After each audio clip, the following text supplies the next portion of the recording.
ఫిబ్రవరి నెలాఖరున భారీ సభ పెడదాం, మీరంతా తరలిరండి. ఇన్ని రోజులు నేను మౌనంగా గంభీరంగా చూస్తున్నా. నేను కొడితే మామూలుగా ఉండదు. 4 ఎకరాలున్న రైతు నేను, 4 కోట్ల ఆసామిని అని ధీమాగా 4 ఎకరాలున్న రైతు నేను, 4 కోట్ల ఆసామినని ధీమాగా ఉండేటోడు. మారుమూల గ్రామాల్లో కూడా 40 లక్షల ఎకరానికి ఉండేది. ఇప్పుడు సగానికి సగం పడిపోయాయి. ప్రతి ఊర్లో కాంగ్రెస్ పార్టీ మీద కోపం ఉంది. ప్రజలు కాంగ్రెస్ వాళ్ళు దొరికితే కొడదామనే అంత కోపంలో ఉన్నారు కేసీఆర్. మనోళ్ళందరూ కూడా ప్రతిపాదిస్తుంది ఏంటంటే, ఒక సంవత్సరం జరిగిపోయింది, సంగమేశ్వర ఆన్నే పన్నది, బసవేశ్వర ఆన్నే పన్నది, పాలమూరు ఉత్పత్తుల పథకం ఆన్నే పన్నది, కాళేశ్వరం అట్లా ఎండ పెడుతున్నారు. ఇవన్నీ అన్యాయాలనే కాబట్టి ఫిబ్రవరి నెలాఖరులో ఒక పెద్ద బహిరంగ సభ పెట్టాలి, మీరు కథ చూడాలి జరుగుతూ ఉంది. కాబట్టి మీరు కూడా పెద్ద ఎత్తున దయచేసి ఆ సభకు కదిలి రావాలి, చాలా దూరమే ఉండదు. ఆ రకంగా తెలంగాణ శక్తి ఏందో మరొకసారి చూపించి వీళ్ళ మెడలు వంచి ఇప్పుడు సాధించాలి. భవిష్యత్తు కోసం కూడా కొట్టాడకు మనం సిద్ధంగా ఉండాలని తెలియజేసుకుంటూ, పరమేశ్వర్ గారికి అంతటి లోకమంత్రం ఇది. ₹1 కోటి భూమి ఇప్పుడు 50 లక్షల కట్టుకోలేదు.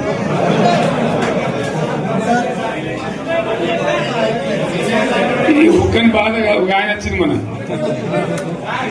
ఒక ఆయన ఒక 10 మంది వచ్చారు హైదరాబాద్కి. అందులోకి 2 ముస్లిం సోదరులు వచ్చారు. साहब सोब तबाह हो गया, इफलासी मुफलसी बच्चे क्या दबे हो गए, तुम्हारा क्या हुआ बहन, तुम्हारा क्या हुआ, तुम हैदराबाद में तुम लोग हैं. मेरा कारोबार है साहब, मेरा छोटा मोटा कारोबार है, होटल भी है, 70% गिर गया. हर कोई पूछ रहे, हर कोई केसीआर को याद कर रहे सामान వాళ్ళు మాట్లాడుతున్నారు. ఎక్కడ ప్రతి ఒక్కరు భూముల ధరలు పోయినాయి, మన్ను పోయినాయి, మసాలా అన్ని పోయినాయి. ఇంత మంచిగా 4 ఎకరాల రైతు నేను 4 కోట్ల ఆసామని అనుకుంటుండే, అంత ధీమా ఉంది. ఎంత బాగుంటే హైదరాబాద్ నుంచి అడిగితే కూడా వచ్చి మనం ఇవ్వకపోదాం భూములు, డిమాండ్ పెరగానని. అంత బ్రహ్మాండంగా మారుమూల ప్రాంతంలో కూడా 40 లక్షలు 50 లక్షలు ఎకరానికి ఉండే. అటువంటిది సగానికి సగం పడిపోయి మొత్తం నాశనం చేశారు. వీళ్ళు ఇట్లే వదిలిపెడితే ఇంకింత నాశనం అవుతుంది. కాబట్టి మనం కొట్లాడాల్సిందే. నేను ఇంకొక మాట మీకు చెప్తా. ఎలక్షన్లలో నేను మస్తుగా చూసిన 50 ఏళ్లలో పార్టీలు గెలితే ఓడితాయి. ఇంత మాయలు ఏడాది లోపలనే కాంగ్రెస్ పార్టీ దొరికితే కొడతామని అన్నంత గొప్పగా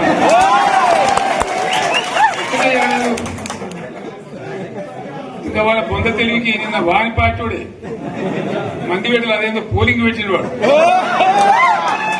చూసారా మీరు? ఆ పోలింగ్ పెడితే 70% మనకు వచ్చింది, 30% మనకు. వాడు పెట్టింది మనం పెట్టింది కాదు.